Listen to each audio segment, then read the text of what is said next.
ọlọ́jọ́ ìbí o ìjó ti yá. máa jó máa yọ̀ máa yan fanda. àpáta dé àpáta Apataewi dé àmọ́ o Sunday Ọlámilékan ọmọ lára apá onílọ́dún rẹ̀ abọ́dúpẹ́ oríkádún tó rántí pọ́dọọdún rẹ̀ wà ń wà ọdọọdún ló máa wà ọdọọdún ló máa bẹ ìran ọ̀bẹ ní bẹ́sọ̀ àtẹ̀pẹ́ lẹ́sẹ̀ rẹ̀ àtẹ̀nà. Blessing náà ó yá wá bá ń délé ẹbẹ dímọ̀ kọ́kọ́ wa máa bá ń kí bọ́dí koríkìlé bàbá tó bí lọ́mọ.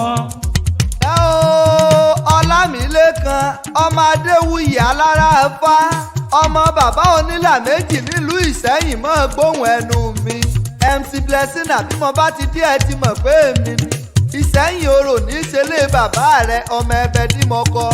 ọmọ orò tí dún yùmúyùmú ọmọ orò tí dún yùmùyùmù ẹ̀yin lọ́mọ odò ọ̀gbà tọ́lá lé Ìsẹ́yìn jàǹjọ́ ọjọ́ sí ọmọ àṣẹ tí mú kíkan Ìsẹ́yìn orò ọmọ ẹbẹ dímọ̀ kọ ọmọ womúwomú lóró ké ilé bàbá rẹ tó bí ọlọ́mọ ọmọ asẹ́yìn mọ́gbà ọmọ ògidì mọ́gbà ni wọ́n kó kí bàbá rẹ àṣeyí ṣàmọ́dún nínú owó nínú ọlá nínú ọrọ̀ tọ́pọ̀ rẹpẹtẹ happy birthday to you na and we all wish you long life and prosperity.